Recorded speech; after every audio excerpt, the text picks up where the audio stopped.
The hedonic treadmill is a psychological phenomenon where people quickly return to a base level of happiness after experiencing positive or negative life events. This article pinpoints it, right? Like it says you have a base level of happiness no matter what you do. That a lot of people on their deathbed always talk about how they wish they had worked less and spent more time with their loved ones. We always think the more that we have, the happier we'll be. And it's a treadmill, it's a cycle. This is an Unsolicited Perspectives YouTube exclusive. Jay, you sent me an article, and the article is 6 life-changing lessons from the biggest studies on human happiness. It's by Liz Connor, and it's from BBC Science Focus. And it was really interesting concept on happiness. Yeah. The article talked about, explains the concept of the hedonic. I think so. Yeah, the hedonic treadmill is a psychological phenomenon where people quickly return to a base level of happiness after experiencing positive or negative life events. This means that even if you achieve major goals like getting a raise or buying a new car or even winning a lottery, the resulting happiness boost is usually temporary.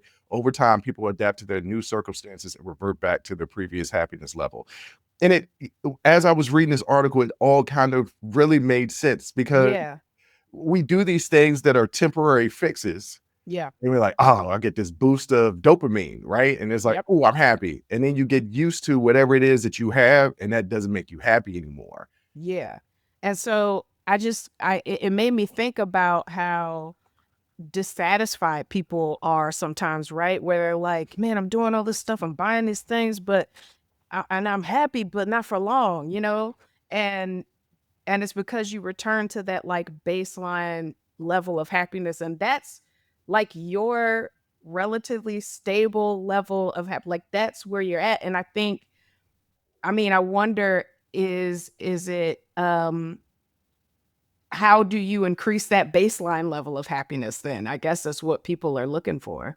Yeah, well, yes. Well, people don't, this article pinpoints it, right? Like it says you have a base level of happiness no matter what you do.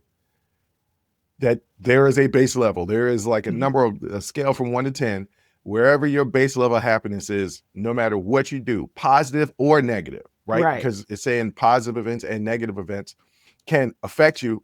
It's only temporary. And it's true. Like there have been times where I've had some really heartbreaking things happen.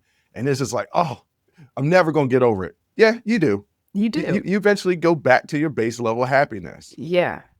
And go ahead. Sorry. And it was interesting because we'll get more in depth to the article, but it breaks down the percentages of happiness, right? Which I thought this was really interesting. Right. So the research suggests that about 50% of happiness is genetic.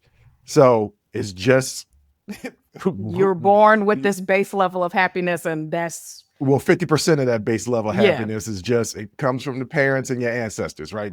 That's just what it is. Yeah. 10% of it is due to life circumstances. So it's crazy that only 10% of your happiness is resulting in things that are happening in your life, which would make sense if you take the concept of this article, because you're always returning to a baseline happiness. Right. And then it says 40% can be influenced by intentional activities and choices. And it gave like 6 different examples of things to do. And I gave people some bad advice based on this article.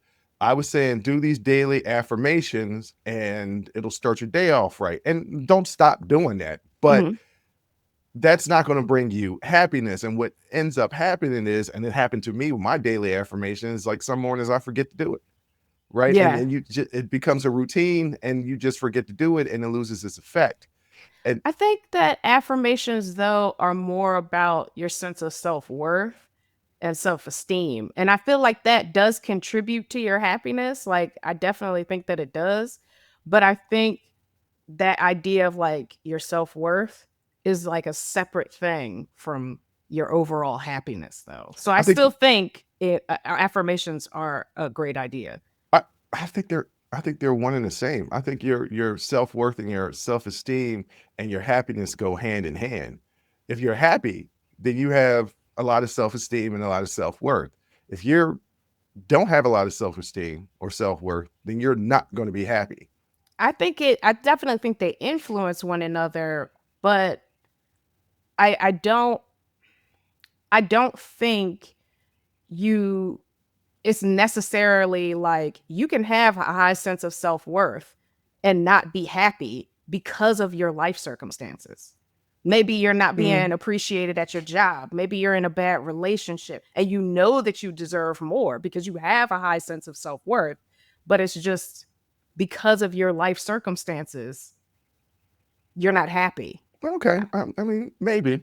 What the article really breaks down though is something that I know I do for a fact, right? And they're like, there's nothing wrong with setting goals, but the idea that we never live in the present, that we're either living in the past and the future, and that we're always assuming that whatever future thing that we have, once we attain it, then we'll be happy. And our minds overestimate what future happiness actually will bring to us. Yeah. And if we lived more in the moment, we'd be happy. And the article said that a lot of people on their deathbed always talk about how they wish they had worked less and spent more time with their loved ones. And I think, yes, this is what this article is focusing on. Like, you spend time with your loved ones. Your loved ones can be anybody, right? It doesn't necessarily have to be your family, because some of us got some jacked up family members.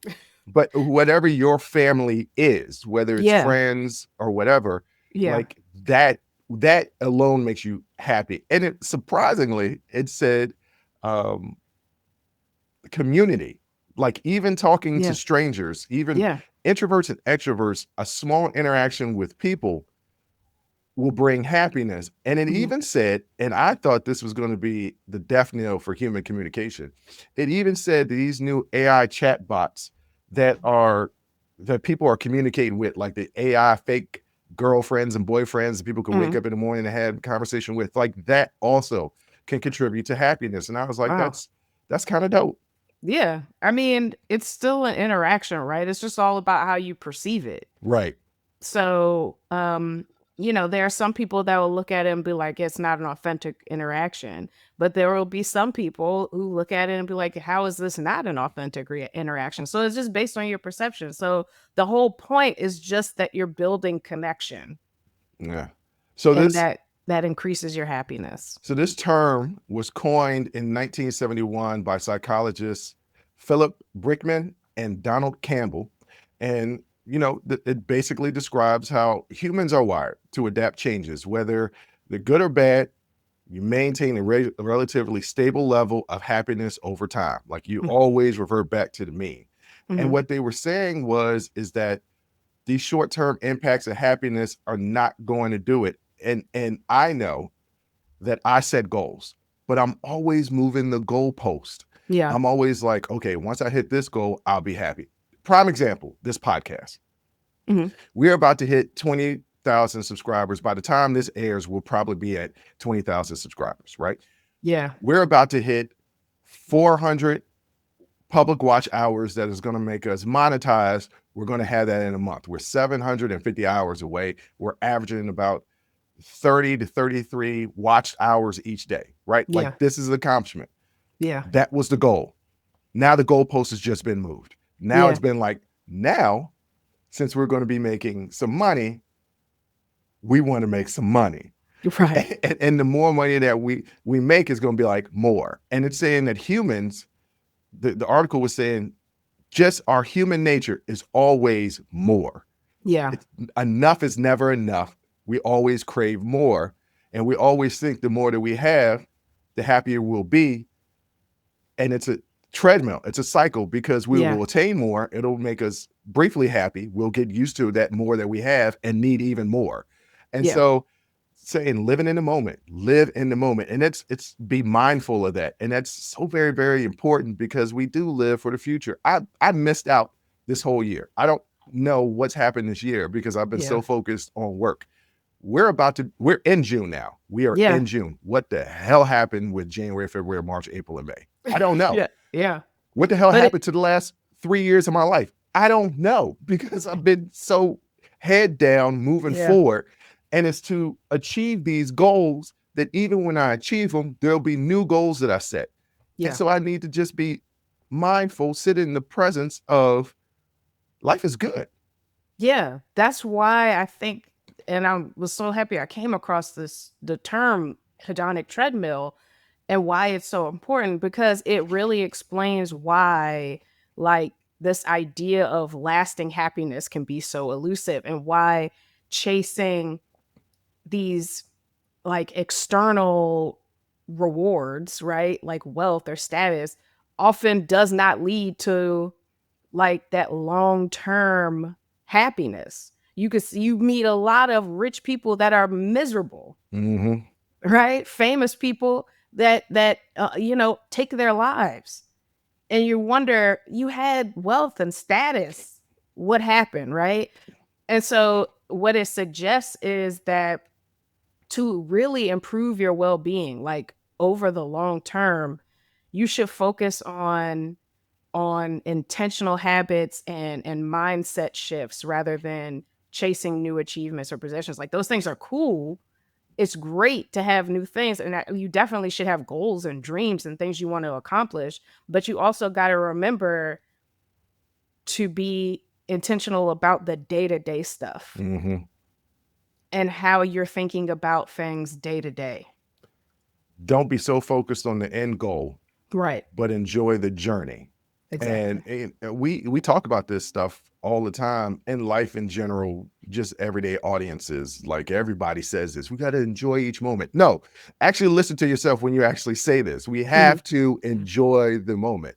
A prime example today, I'm going, after we film this, I was going to do more work for a couple hours. No, I've done enough work for today, right? Yeah. I'm going to sit and be present in my Sunday fun day and enjoy my lights and the comfort of my couch and my smooth YouTube music mix and just be in the moment, because they say that you only, if you're lucky, you get 80 summers.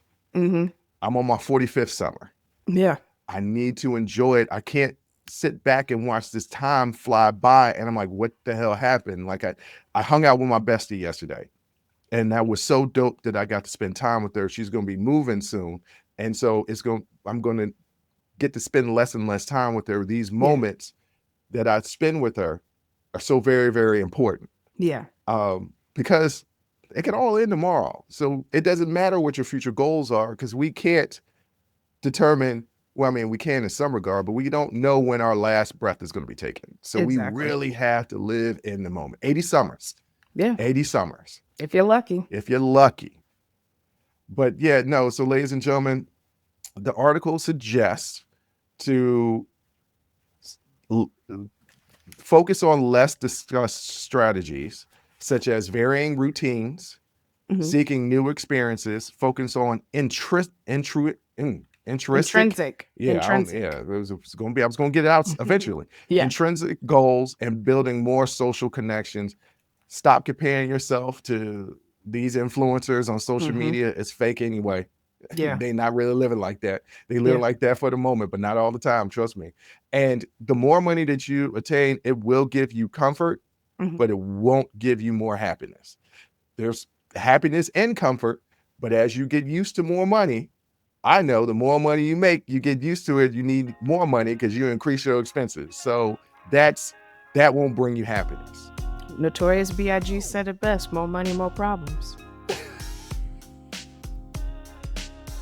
Join the conversation and follow the Unsolicited Perspectives podcast on Apple, Spotify, or wherever you get your audio podcasts.